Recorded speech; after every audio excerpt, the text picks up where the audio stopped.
I'm about to show you how to get the best base routine ever, and it's all from the drugstore. Start by prepping our skin. I'm using the e.l.f. Thirst Burst drops. These are going to give you instant radiance. Now we're going in with the NYX Plump Right Back Primer. One last thing before foundation, we're going to go in with the e.l.f. Halo Glow. I literally cannot stress this enough.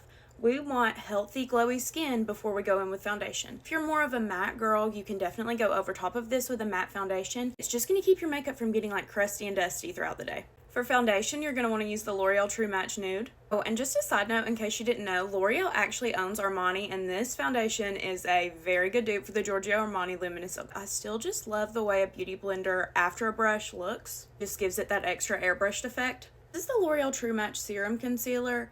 This is the prettiest concealer. It's not going to dry out and it's not going to crack. We're going to lay it down in all the places we want to highlight on our face. Milani Cheek Kiss. This is the most blendable cream bronzer I've found from the drugstore so far.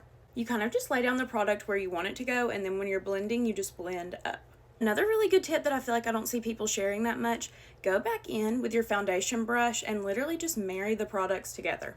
I'm using the ColourPop Liquid Blush in shade Angel Face. What you want to do is take the little doe foot applicator, tap your brush onto it a little bit, and then tap it onto your cheek because you don't want to disrupt the products underneath, and you also don't want to like screw up your makeup by doing way too much blush. And we're just going to keep tapping it out onto the apples of our cheeks, and I push it up just a little bit. Now I'm going to take the contour brush and I'm going to start blending it into the blush a little bit so these two products have that gradient blend instead of just two harsh lines. Back to your foundation brush, you can really cut that jawline back out. And I'm not adding more product when I do this, I'm just using the leftover product from earlier because you don't want to start getting cakey. And I'm also going to take it just at the very beginning of the blush. And now everything has a seamless blend. Setting the under eye with the Morphe Pink Brightening Setting Powder. I'm also going to tap the excess into just all the places that I highlighted. And all these places, I'm pretty much tapping it until it's completely blended out. This, I'm going to tap away some excess, but I'm not ready to get rid of all of it. I like to leave it there when I do my eyeshadow. I'm going to go do my eyes and I'll be back. We're back and we're going to brush away that excess powder now. Since I went in pretty heavily with my cream bronzer, I don't want a bronzer that's super pigmented because I don't want my skin to get muddy.